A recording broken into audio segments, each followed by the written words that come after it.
By the mid-19th century, the United States had grown vast and powerful, but beneath its surface, deep divisions threatened to tear it apart. The issue of slavery and whether it should expand into new territories created fierce conflict between the North and the South. The northern states favored industry, progress, and the abolition of slavery, while the southern states depended on slave labor to support their vast plantations. The tension reached a breaking point in 1860 when Abraham Lincoln was elected president. Many southern states feared he would end slavery, and one by one, they seceded from the Union to form the Confederate States of America.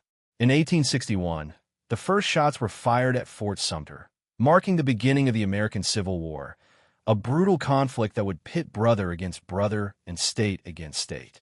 The Union Army of the North fought to preserve the nation, while the Confederacy fought for its independence. The war raged across battlefields such as Antietam, Gettysburg, and Shiloh, leaving hundreds of thousands dead.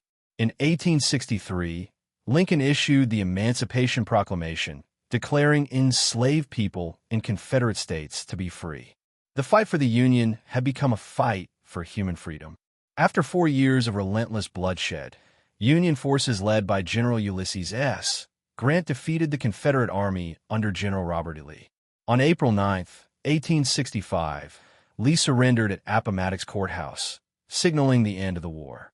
But just days later, President Lincoln was assassinated, leaving a grieving nation to rebuild without him. The aftermath was difficult. Cities lay in ruins, families were torn apart, and the South faced the challenges of Reconstruction. Yet out of the ashes of war, the United States slowly began to heal. The Constitution was amended to abolish slavery, and the dream of a more perfect union began anew. The Civil War had tested the very soul of America. It was a story of division and sacrifice, but ultimately of